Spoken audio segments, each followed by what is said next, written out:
right, let's get going. We got a lot of information to cover today.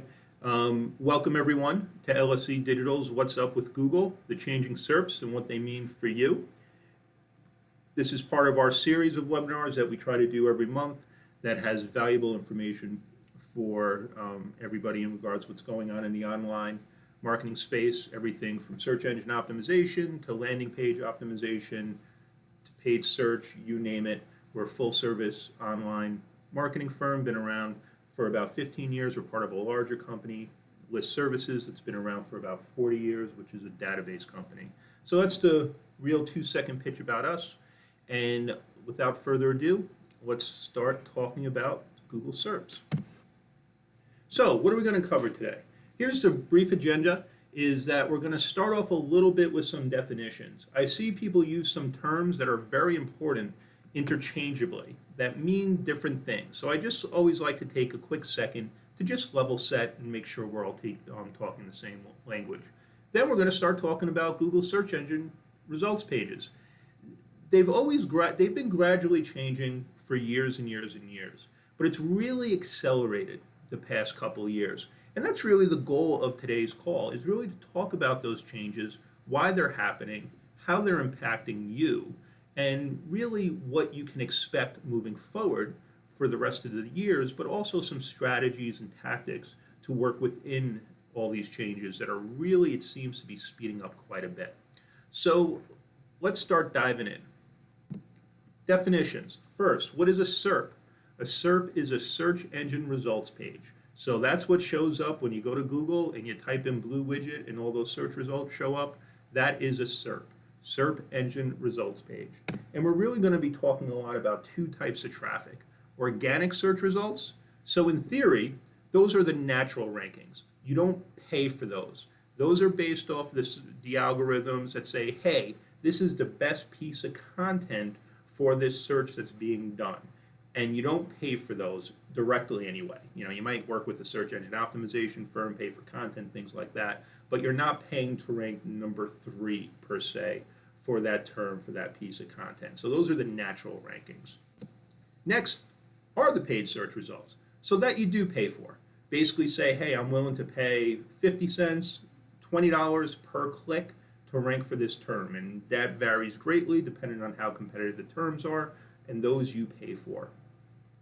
And really the cornerstone of today's conversation, we'll be talking about zero-click searches.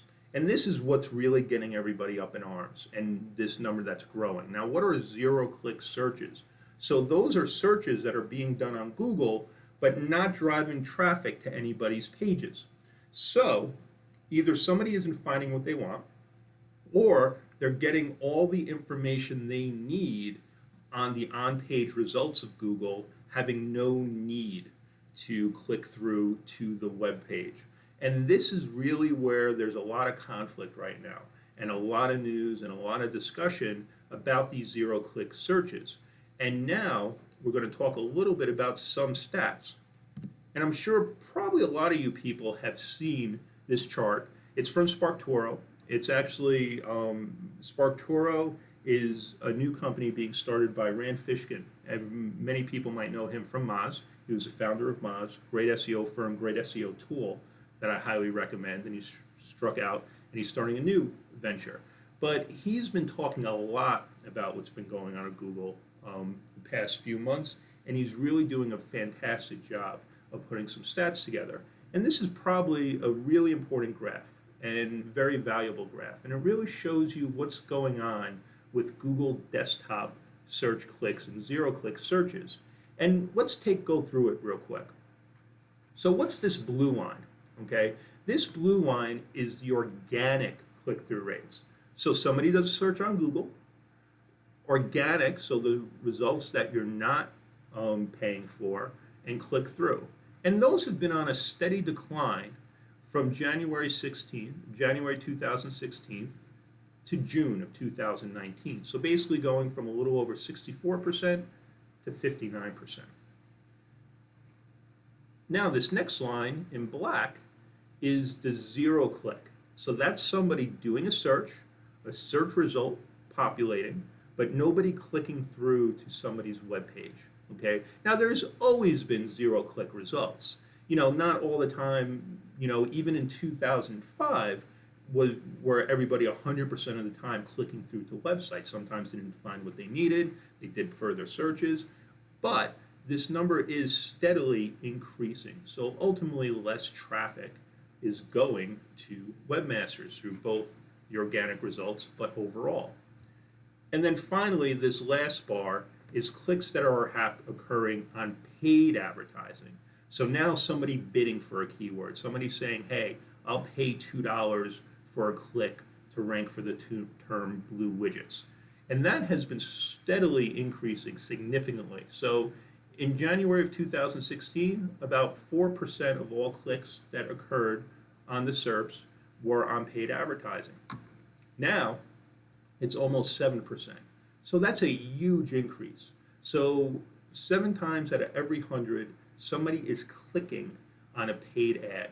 Of course, that's huge money for Google, but at what expense to webmasters who aren't bidding on keywords and maybe just have the great content?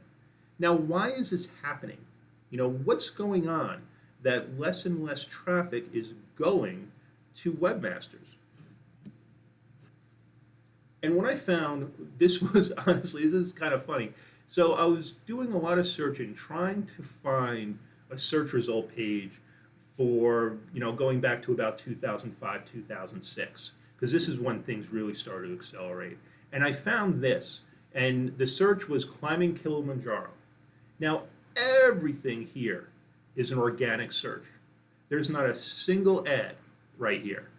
Content, remember authorship? And there's Matt Cutts. I'm sure a lot of people remember Matt Cutts, former Google employee who was in charge of search. But at the end of the day, everything was an organic search result. So I did this same search yesterday, and this is what I got. So let's talk about this a little bit. Now remember the last page, that's all organic search results. There's not a single ad on this page. Ad. On-page content. Above the fold, and that's an old newspaper term, without somebody scrolling, there is only one organic search result that is driving directly to a web page. That's a huge difference. Now let's take this page apart a little bit more. So here's the full screen. Okay, and once again, this is just nothing fancy. I just did a search for climbing Kilimanjaro. And there's a few elements here that really need to be pointed out that have changed quite a bit over the years. So as I mentioned before, anything above this red line is above the fold, so I didn't have to scroll on my computer to see it. And of course, everything below here is below the fold, where you have to scroll down. And the reality is most people don't scroll. That's why, ranking number 5 or 4 or 3 historically is you get astronomically more traffic than if you were ranking number 9 or 10, because people don't go all the way down the page. And that's true with email marketing, with landing page optimization. Everything's about the top of the page. So first off, there's only one organic search result above the page. Now, most of the real estate, this is all paid for. So these are people bidding. So those are the paid search results. Here's the organic. Now look at that. Look how little is organic search results driving to a website. Then we have people also ask, which is very common, where if you clicked on one of these arrows, the answer to that other question would come up. So Google's serving up climbing Kilimanjaro. Well, people also commonly search for how hard is it to climb Kilimanjaro. And then if you were to expand this, it would go into content about how hard. All elements keeping people in the search results. And then at the bottom of the page is YouTube videos. YouTube belongs to Google. Okay, YouTube, and we'll discuss it a little bit more in this presentation, YouTube is actually the second largest search engine out there behind Google. And then finally, knowledge panels, or what a lot of people call knowledge graph. So this is Google pulling all this information through schema and structured data on websites and populating it, okay? So they're taking content, and this is another big talking point lately, is Google's literally taking content from other sites, populating it in its search results, and giving nothing to the people they took all the content from. And we'll once again discuss this a little bit more going down the page. Now, not that this is enough, that now we only really have from a page that pretty much was all organic search a few years ago to now only have 2 listings that were classic organic search results. Now we also have to contend with the ads themselves on Google changing drastically. So here's just how the Google paid search ad has changed over the years. This is what they looked like in 2007. So this is an organic search result.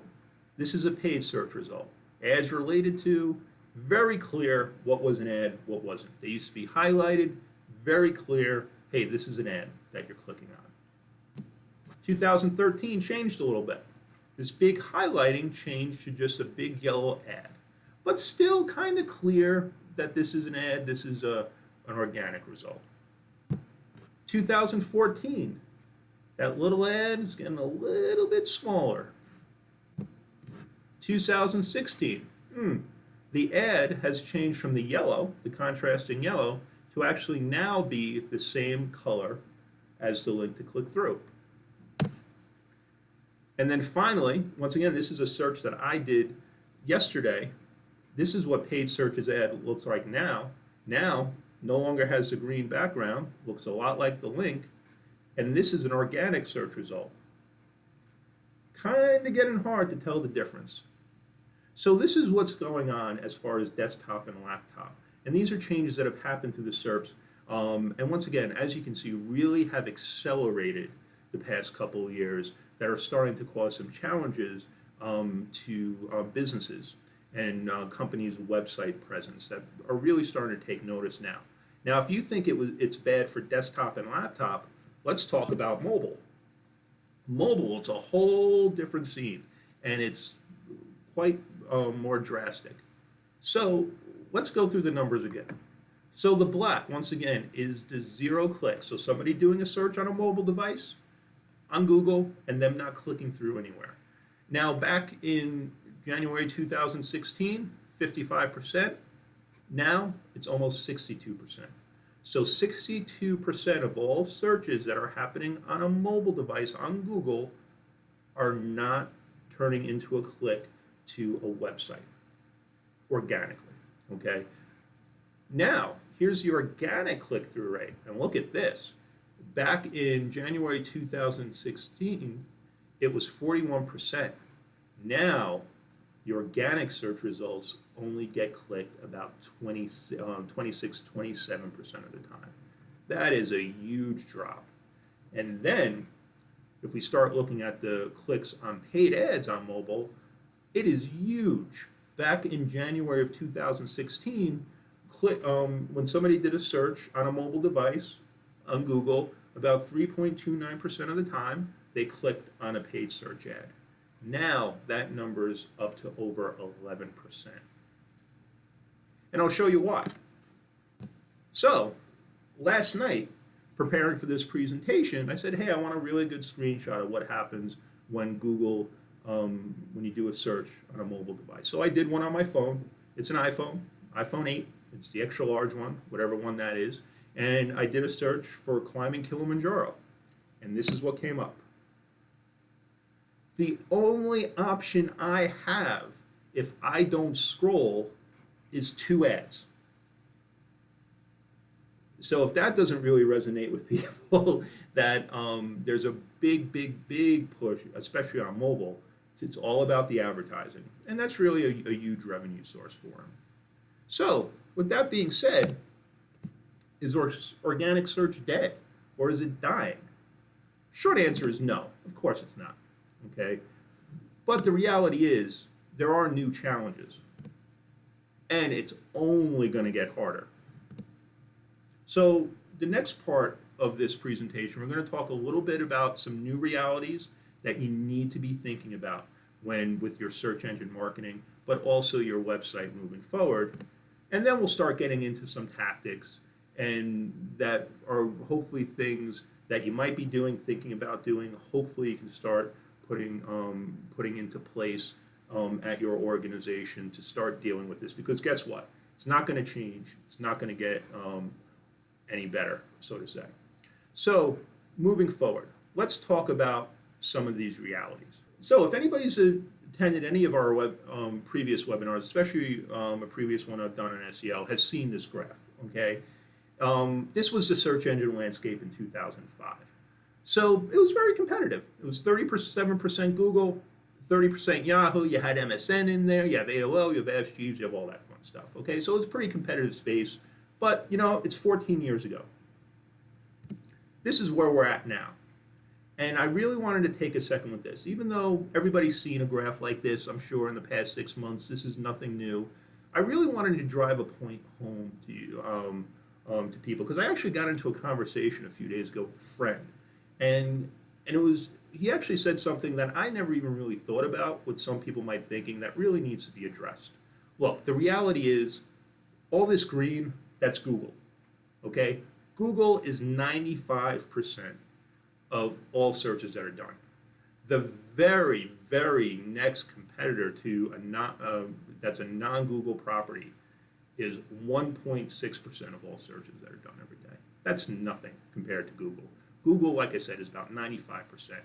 YouTube is, Google web search is 68%, images is 21%, YouTube is 30%, Google Maps is even up there to services like DuckDuckGo, Pinterest, Ask, AOL. So it's all about Google.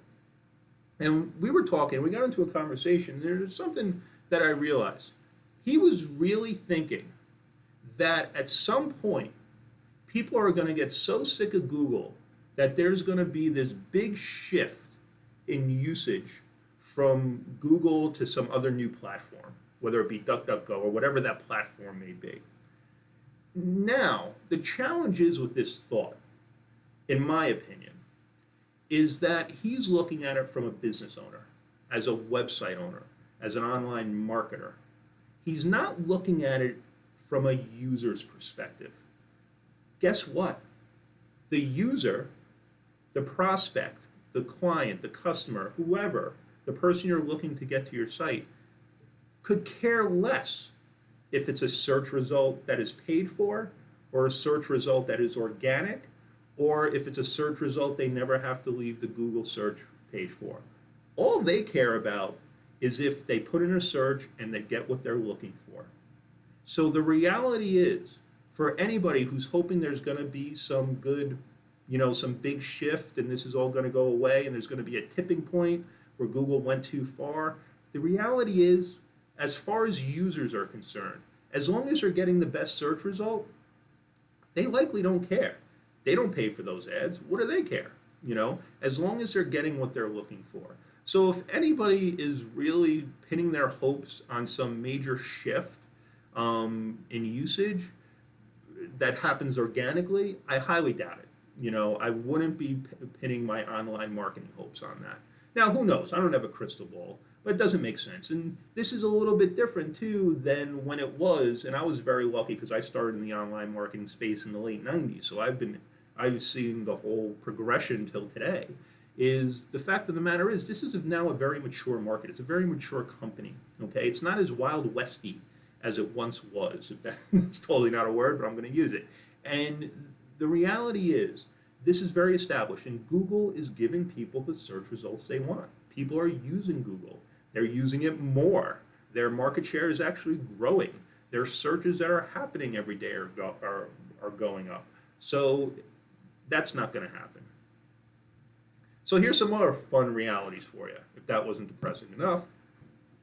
There's over 5 billion searches that are done every day on Google. Almost 72,000 searches per second on Google. And an average person conducts 3 to 4 searches every single day. Now, why am I putting these stats up? I think it's really important to put things in perspective, okay? So, hey, have organic click-through rates gone down from 48% to 46%? Absolutely. But it's still 46% of 5 billion searches that are done every day. So it's not the end of the world. Now, currently, but I will say right now, because we work with a lot of clients over here, helping them with their organic search and things like that, and we're working as far as tactics and things. And if all things are left even across the board, a lot of companies who get a lot of traffic through organic search are seeing those 4 or 5% drops where they're still ranking well. They're doing a good job with their SEO, they're doing a good job with their content. So this is something that needs to be thought about. And we'll discuss a little bit more what to do with that a little bit further down the presentation. But this is something that we all really kind of just have to accept, is that they're still putting billions of, a lot of traffic out every single day. Also, some other things that are important to really think about is that YouTube is the second largest search engine, right after Google. It's bigger than Bing, Yahoo, Ask combined. Okay, we already touched upon this before. And also, just staying on the Google front, is that YouTube has about 1.9 billion active users monthly. So this, I really just wanted to put that stat out there and have people really think about that, because a big part of anybody's strategy as far as organic search really has to be thinking about video.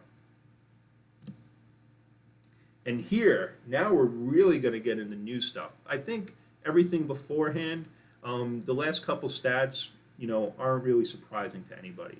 But here's the bigger issue of why all of this is happening now and why it's accelerating.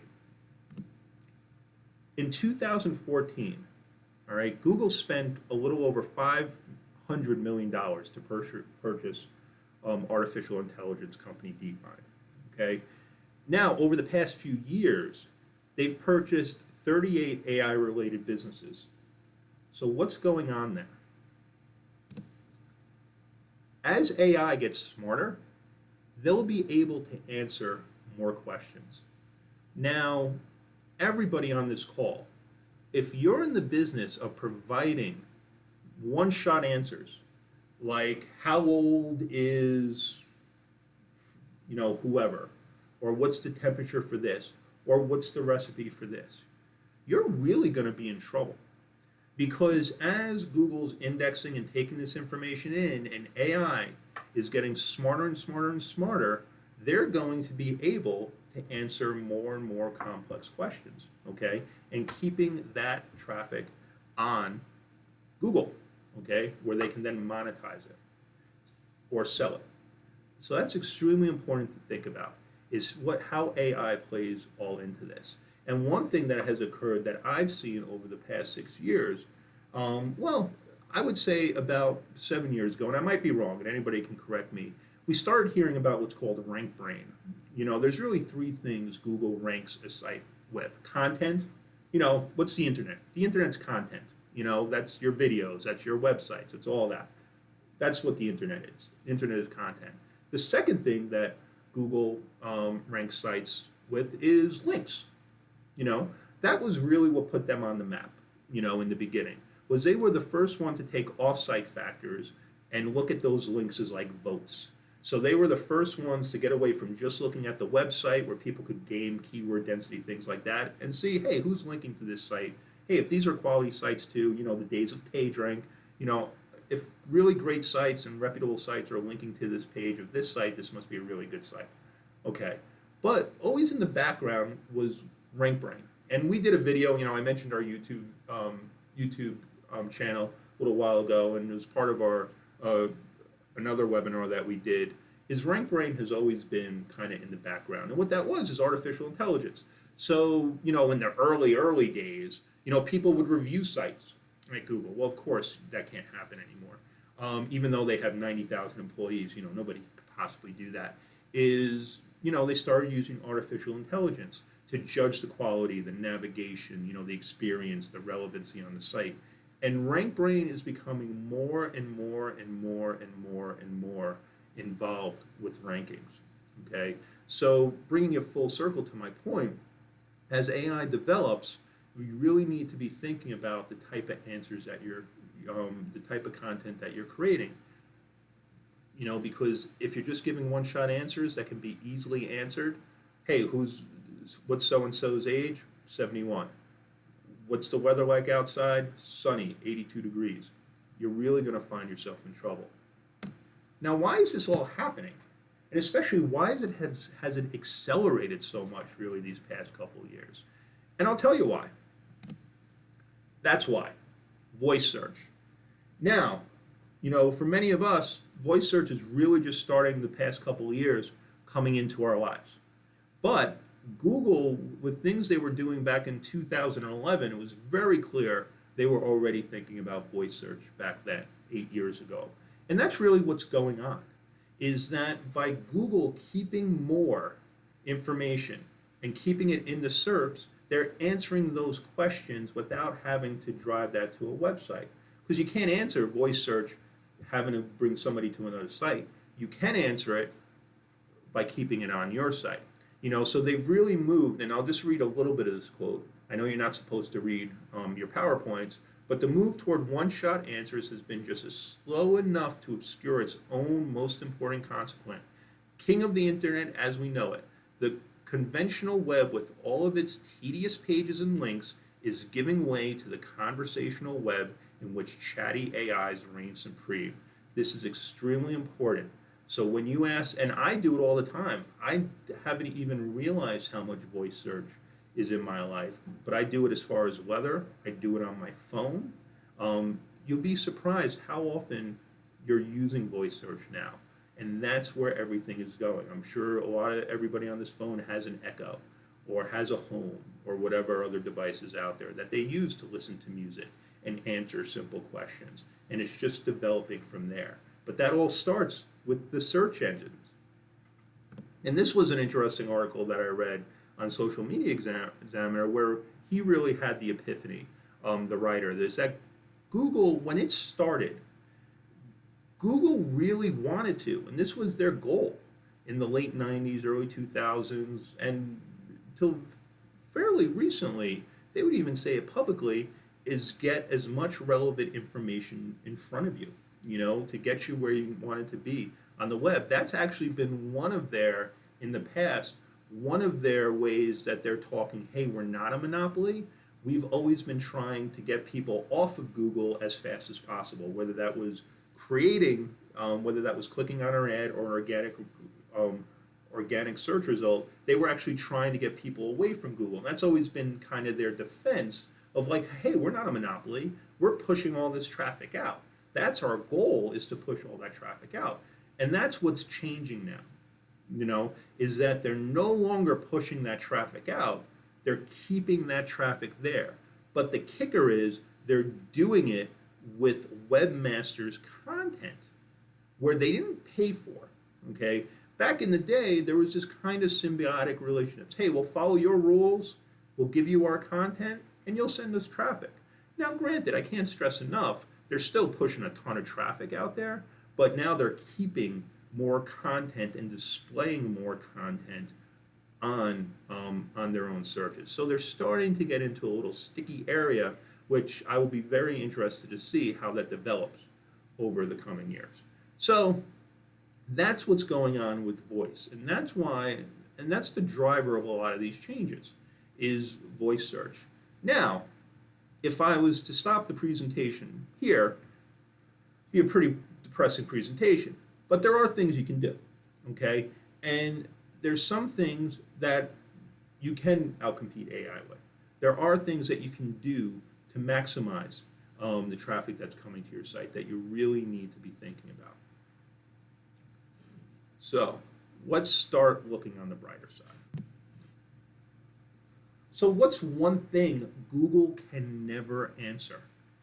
And it's kind of a question. I don't expect people to answer me back, but there is things that Google, well, at least in the near future, okay, maybe a little bit longer than that they really can't answer.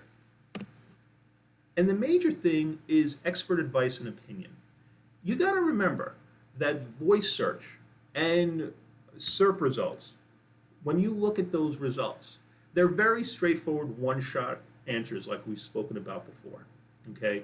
Where you can really shine, and you can do this with any industry, is those deep answers, that expert advice, that opinion that you have. A big part of our marketing strategy at LSC is giving our opinions and deeper form content. And no AI currently can really do that. They can answer a very straightforward question: what's somebody's age? What's the ingredients for this recipe? But they can't give their opinion. Hey, I really like this lasagna because it was my grandmother's, and the reason it was so great is that her heritage. And can't do it. Okay, can't go in.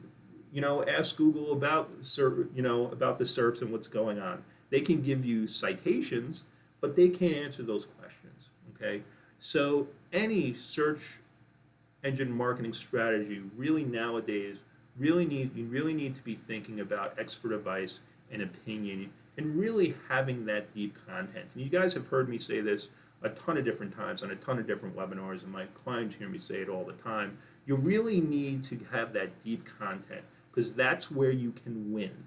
That's where they need to send somebody to you if they're going to get the full answer. And there's a few ways you can do that.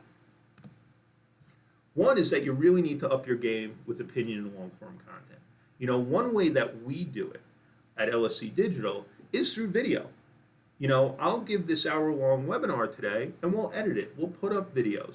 We'll add more videos of current things. Like we're, formerly IBM Watson, now Acoustic shop over here for marketing automation, and we do a lot of videos around that, help videos that are very powerful and helpful for people, and other things like that. That, quite frankly, no search result is ever going to cover, and it's extremely effective for us. And I'm more than happy to pull up this page, and this is just our organic search results the past few months. Guess where we changed up our strategy? Now, of course, nothing happens overnight, but by having those videos, that deep content, really giving our opinions and being a thought leader has really helped with the organic search rankings. A lot of companies are going the other way. Yeah, they have a lot of content, but it's thin content. It's stuff that can very easily be presented, that somebody doesn't need to click through, that somebody doesn't really need to dig deep into. And that's really a real strength of any company. And it could be anything, whether you're selling gauges, whether you're selling blue widgets, whether you're selling forklifts. Granted, they can pull up, hey, here's the specs, but they can't talk about, hey, this is why companies prefer this over this, and here's experiences, and here's common challenges, and here's the most effective way to use it. They can't do any of that. Going back to, 2008, I worked with a gardening company who just did framing of garden beds, okay? Not sexy at all, but they would do videos about, hey, here's the best way, here's common challenges, here's an easy way to come, and it worked gangbusters for them way back then, because people had to engage, people had to look at that. So I can't encourage you enough to really take some time, step back, and think about ways you can put together deeper content that the search engines need to drive the traffic to you, and that just can't answer it for you. And here's a common thing that you hear all the time. Cards, and those are where those little boxes are, that's a generic term, cards are killing organic click-through rates. You know what? They are, okay? They are killing organic search click-through rates. But you really need to embrace the card, okay, with long-form content. Now, here's the trick, though. This is where a lot of organizations make a mistake. They write their long-form content, and this is where, and once again, I'll refer everybody to past videos, past presentations, schema, structured data, all right? That's setting up your data in a way on your website that you ultimately tell Google how to take in the data and arrange it and stuff. People go, why, and this is a big debate right now, why do you want to do that? Why are you easily giving content to Google? They're just taking your content, and that's killing, and there are a lot of studies, and here's always my pushback that, hey, once I put schema in place, I saw my organic search traffic fall off, and it does. But you know what also falls off that everybody kind of likes not talking about? Their bounce rates fall off drastically as well, And that's something that has to be looked at. That's like a conversation I have with email all the time. Oh, we got a 30% click-through rate. Hey, that's awesome, but you only had a 10%, a 5% click to open rate. Wouldn't you much rather have a 20% open rate and a 30% click to open rate? And those are things you have to study. So what I constantly see with schema is that you do see your organic traffic go down. Absolutely. But you also see your bounce rate go down significantly. So I've seen, traffic go down 30%, absolutely. But I've seen an average bounce rate of 85% go down to 40%. So let's think about that. Hey, you're not getting the volume anymore, but you're getting more qualified that's engaging in your site. So, anybody, if you're not aware of schema, structured data, definitely check out past video of ours. It's right, once again, on LSC Digital YouTube channel. It's right there, very easy to find. And we also have a past webinar. Probably have the slides. If you check out my LinkedIn profile on SlideShare, you can check out. Also reach out to me, more than happy to talk about it. But use that structured data. But with that being said, just don't, going back to the theme of this, just don't give the answer. Just don't say, hey, what is the best time to go to sleep? When I was working on this at 4 o'clock this morning, just don't give the answer, it's 8 o'clock. Okay, then you're shooting yourself in the foot. This is where so this was actually the #1 result. Now, granted, it's not a competitive term. They start going on, well, it really depends, you need to think about, they started giving a really deep answer. So this was the #1 result. Now, there was a ton of results below it that all said, you need to get 7 to 8 hours, so you need whatever time you want to get up, you need to stretch. So they gave very detailed answers that were right on the SERPs. That traffic's going nowhere, okay? So, they did it in a very good way, and this was the first search that I did, was that, hey, they're giving you enough information to establish themselves as the authority, and then if you notice, look at the, title and the link, hey, you want to learn more about this? We're the authority, click through, come see us, okay? So embrace the card. It's not going away, folks, okay? Embrace the card, embrace structured data, but make it work for you. Just don't give the one-shot answer. Really give thoughtful answers that's going to drive people to your page. Almost like back in the day, a lot of people on this call remember, meta descriptions.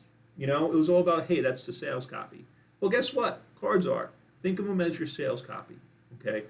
Using structured data, how are you going to get some good sales copy that's going to rank well, that's also going to drive people to your site? And then the last part that and this is an easy win for so many companies that they just don't do it. A/B testing, conversion optimization. Do more with the traffic that you're getting, okay? Once again, guys, these trends are not going away. I can't stress it enough, is that if everybody's hoping that everybody's going to stop, everybody's going to stop using Google, or the government's going to come in overnight and break Google up into all little pieces, you know what? It's not going to happen. It's not going to happen anytime soon. They might get broken up for being a monopoly, but who knows? And that's not a business strategy at the end of the day. So I cannot stress enough to everybody, look at the traffic, how it's navigating on your site, and get the most out of that traffic. Don't, don't hope that things are just going to get better, or keep on putting out more and more and more and more thin content and think it's going to better. It's not. What was the rules a year ago, 2 years ago, 3 years ago have changed. Now, granted, site structure, URL structure, interlinking, all extremely important. That's never going to go away, okay? That's, how people navigate. But once again, that goes back to testing your site as well. Because remember, interlinking isn't just about the search engines. It's also about being useful to the visitor that you have, bringing them through the site. So really start testing your site. See where you're having high bounce rates. See where you can do more with that traffic. Test your pages. If you're pushing for a sale and you're getting a certain conversion rate, see how you can do better. If you see a page that's getting a lot of traffic from organic search, now of course we don't know what those keywords are a lot of the times, okay? through organic, but we know they're coming. Let's try to figure out how we can keep people there and go to the next page. So I can't stress enough to anybody, think about your site. I know it sounds so common sense, but how many companies on this call right now, and I know you can't answer, have a site that isn't a good user experience, okay? People can't find stuff. And what are you doing about that? So that's another thing that I can't encourage people enough to really, really think about. And one thing that I really neglected to put in here that I'm really kind of mad at myself that I didn't. And this is advice for anybody who's like a location, who's really trying to drive foot traffic and also trying to drive, phone calls. I cannot stress enough. We work with clients all the time is utilizing Google My Business. Okay. Now, granted, they're showing your address, they're showing your phone number, they're keeping that traffic right on site. But I've worked with way too many clients. Clients like, for example, we have a client in the medical profession who has 4 offices in 2 states. And we put their Google My Business up, they started getting reviews, and, we just filled it out, put it together, got pitched. We did a good job with it. But started generating phone calls. Have another client in the equipment business, the tri-state. Now granted, his space, his competitors really weren't doing much, but pretty much a site with no content on it. Google My Business and good reviews, started getting phone calls and traffic almost immediately. Okay, so if you're an organization that's looking to generate phone calls, looking to generate foot traffic, if you're not doing anything with Google My Business, I really encourage you to get your build out that profile, get it. Once again, they're not driving traffic to your site, okay? But you're showing up on Google Maps, okay? Your phone number's showing up when they do a search for, sports medicine in Danbury, okay? They're showing your address, wherever other guys are, and they're keeping that traffic there. But it's, first off, you can do it for free, okay? Take some time to set up that account, doesn't cost you anything. And then, of course, you want to do some advertising around it. But that's something we do for our clients. We set up their Google My Business. We set up some advertising for them across different channels, everything from restaurants to, like I said, professional offices. And guess what? Without exception, works extremely well for them. So if you're that type of business and you're on this webinar, do it. Give me a call if you need help with it. We're more than happy to help with it. It works very effectively if you want to learn more about it. So that's what we got for today. So we talked about definitions, some terms. We talked about the search engine results page, some realities that any marketer is going to have to deal with in 2019. Some strategies and tactics that you really need to be working with, and and that was the main thing. But one question I got, which it's funny, I get this question a lot, is with larger organizations, how can you make these changes happen? And see, I don't buy into the larger organization thing. I've been very lucky in my career. I've worked with extremely small organizations, 1 or 2 people. I've worked with extremely large organizations that everybody would know. That anybody, if you talk to somebody in, the Ukraine, they would know the company's name. And I'll tell you, that really large company that everybody would know can be just as responsive. And that little mom and pop organization can be, as much of a disaster to get anything done as anybody else. Okay? So it's not a big, small thing. It's more of a structure thing.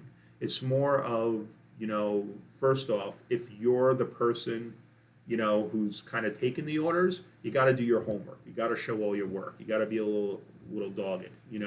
People above you aren't necessarily, not smart people. They got where they are, where they wanted to be. But, you really need to do your homework. I've seen too many times that people come, they have a great idea, but they don't show their work. They don't show the plan. So nobody buys in. But on the reverse side to that, leaders, also have to remember that you hired these people for a reason. That was, my own personal experience. I worked at a great company, a publisher, and the first year I was there, got nothing done just because, everything was micromanaged. Finally, and I'm not recommending this to anybody, but when I just started doing stuff and just started taking the attitude, if I'm going to get fired, I'm going to get fired because of the quality of the work, not because I can't get anything approved. We started to make things happen, and we took things that were generating $10,000 a month and made them generate hundreds of thousands of dollars a month. So success kind of leaves you alone. You kind of get a lot of clout there, but I really suggest to people, do your homework. But I also suggest to leaders, give very clear guidelines, give very clear lanes, and let your people do their job. One astronomically huge company was probably the most responsive, most testing, most, hey, let's try it, company I ever worked with. But they had very clear guidelines, everybody had very clear swim lanes, and they made it happen, and their people were allowed to make decisions. And I encourage any leaders on this call, you have to do that as well if you want to get stuff done. And the other questions that I'm seeing kind of answered throughout the webinar, so I don't want to go through them again, but I will answer any questions that were put through via email after this call. Also, to the left here is my contact information. If anybody has any questions, feel free to reach out to me. You can reach out to me via LinkedIn. You can reach out to me Twitter. You can reach out to me by phone, by email. Don't hesitate to reach out. And I can't remind everybody enough, we have another webinar coming up. You can just pop right in our website. All right, well, thanks a lot, everybody. I'll leave this slide up for a few more minutes. And thanks for coming. Hope it was valuable. Please feel free to reach out with any questions. Anybody that asks questions, I'll be reaching out to you. And have a great day. Bye.